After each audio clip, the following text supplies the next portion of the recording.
Hi everyone. So last week I let you know that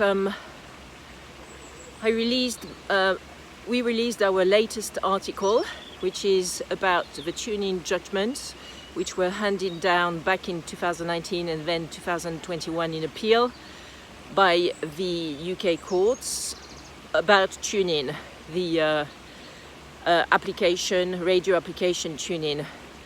So I was a bit secretive last week when I spoke about it because I wanted you to get my newsletter about this article first, but now it's done and dusted, so I would like to delve deeper into this case. So Warner and Sony banded up as claimants back in 2019 and filed a claim, in fact several claims, against TuneIn, which is an internet application which has applications, a website, perhaps even several websites depending on the geographical location you are at, and also a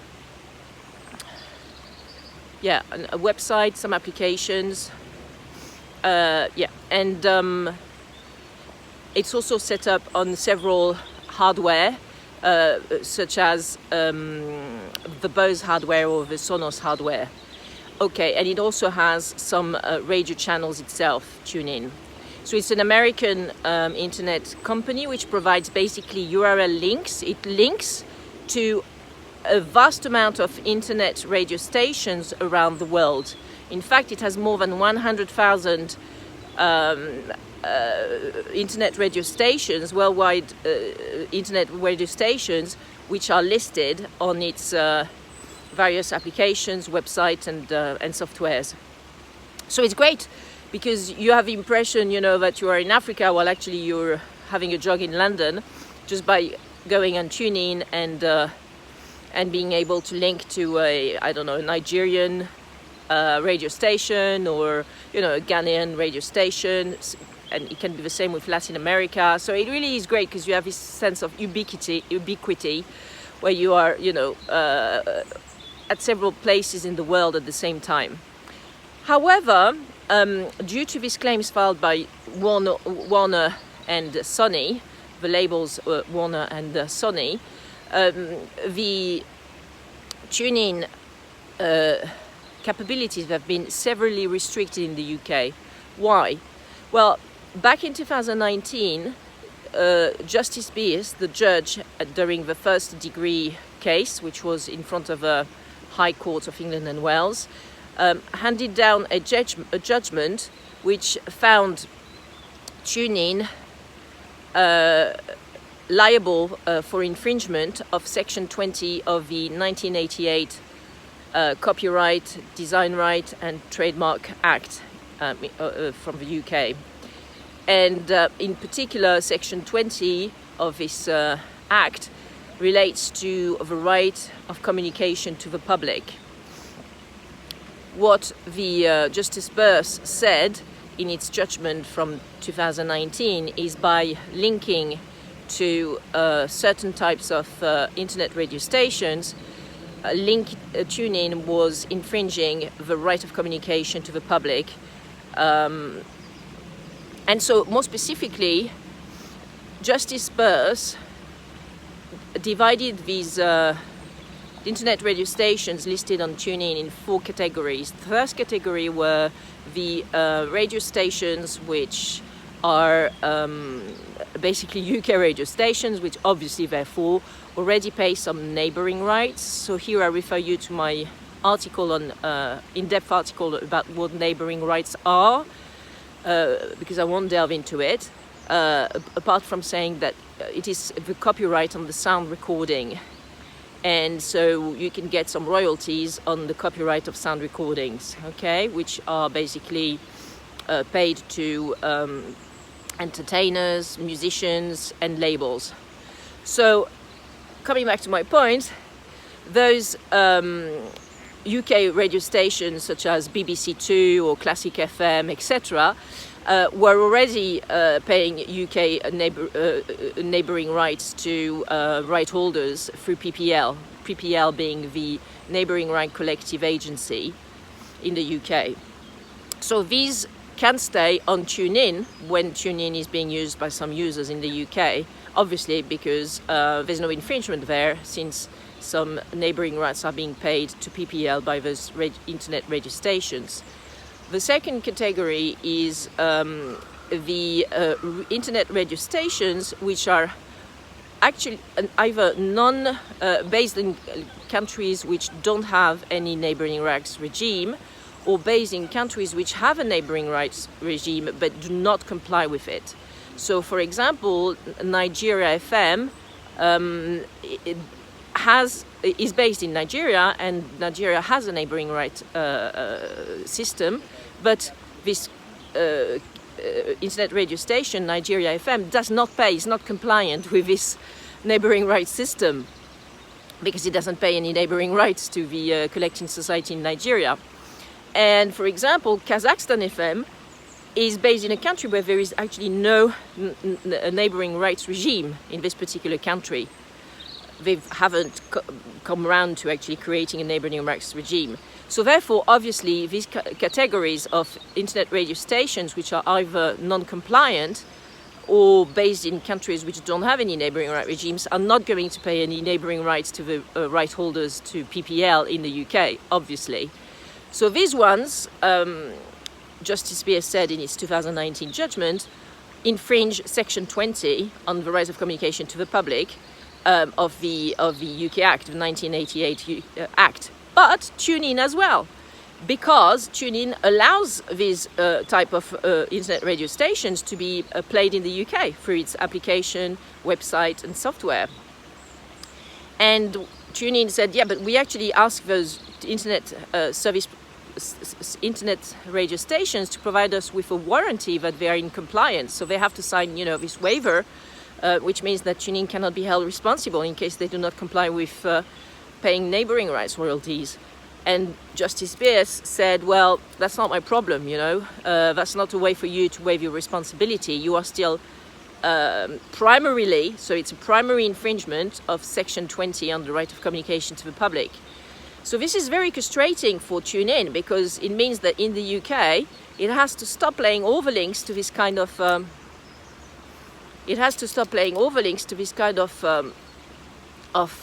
radio stations. And the same judgment was applied by Justice Spears in relation to radio stations, those in particular based in other European countries than the UK and also the USA, which do have and do pay royalties, neighboring royalties in their home country, but do not have in place some reciprocal treaty with the UK and therefore do not pay neighboring rights royalties in the UK.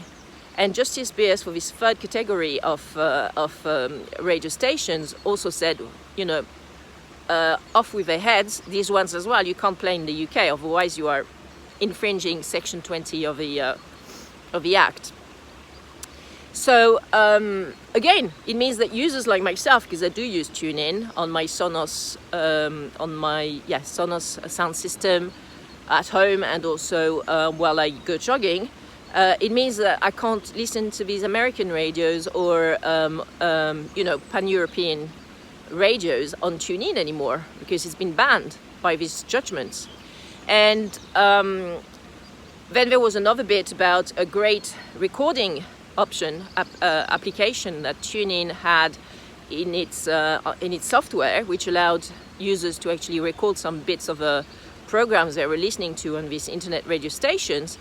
And again, Justice Spears just, went for the jugular here and said, no, again, you are infringing Section 20 of the 1988 Act with the right of communication to the public. This is illegal. You need to stop this recording option in the UK. So bang, bang, bang. So now, with TuneIn, if you are a UK user, the only thing you have access to with TuneIn are the likes of BBC Two, Classic FM, like UK radio stations. Well, I'm afraid I can actually access these radio stations through other apps, in the UK. I don't need TuneIn for that. So basically, it's just basically castrated the whole, inventiveness, creativity of the business model of a TuneIn applications. I mean, I can understand that for the internet radio stations, which were basically managed by TuneIn, these the judges basically slammed TuneIn for not getting a license through PPL. TuneIn should have done that on its proactively for its own radio stations, obviously. But for third-party radio stations, TuneIn is also responsible as primary infringement of Section 20 of the 1988 Act. I think this is really excessive, and I think this is also an enormous hindrance on internet technology, and that the judges, because this judgment was also basically upheld in appeal in the March 2021 decision handed down by what's his name? I can't remember the name of a judge. But anyway, so it was upheld. I think that at the very least they should also have provided a solution for TuneIn to actually, be able to keep on providing UK users with access to the 100,000 stations it has links to.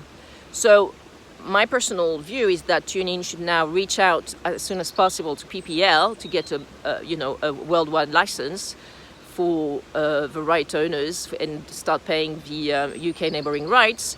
And also TuneIn should reach out to the co-claimants, so that's the labels Sony and Warner, since they represent 43% of the worldwide music market, apparently, as set out in the judgments, and start negotiating licenses with them directly, so that UK users in particular are able to have access again to these 100,000 stations. But I think that probably the business rationale of TuneIn doing this just for one country, just for the UK, it means that probably we're not going to actually want to spend so many bucks, on so much money on obtaining licenses in the UK. But this probably is the only avenue left to them. So me being, very much at the forefront of innovation and internet technology, etc., I found this two decisions very, very frustrating and extremely conservative and backward, and really within the spirit, of splendid isolation that we've seen, sadly, since 2016, 2017, with the decision to exit the European Union with a Brexit. So it's very much in line with that, this appellant decision which upheld the 2019 judgment, like splendid isolation, because now the UK users have access to basically no radio stations apart from the UK ones. But it is what it is. It's a shame. I really do hope that, rule makers and also basically the government here in the UK is going to go back to their senses and reopen themselves to the world. There's this sort of childish isolation is really inappropriate. And back to the judgment, it is now down to TuneIn to spend a lot of money and time and effort securing all these licenses. If he thinks that there is a business case, I doubt that TuneIn will think there is a business case just for the UK. But probably these two decisions are also going to have an impact on the rest of the European Union, because the UK judges have actually grounded their legal reasoning in the Section 3 or Section 5 of the directive, about the digital economy, etc. So, and they've also cited, set out in the two judgments, an enormous amount of EU case law, European Union case law from the Court of Justice of the European Union to justify the decision to basically castrate TuneIn in the UK. So probably other jurisdictions are going to say to TuneIn, you also have to secure some licenses in the rest of with collecting societies for neighbouring rights in the rest of the European Union. So we'll see. Let's watch the space. It's a backward decision, which I very much regret. I think that the judges should have provided a solution, and not only sanctions. I hope that we hear back from TuneIn with a great strategy devised to actually, get around this judgment and keep on providing access to the 100,000 internet radio stations to UK users as well. Bye for now.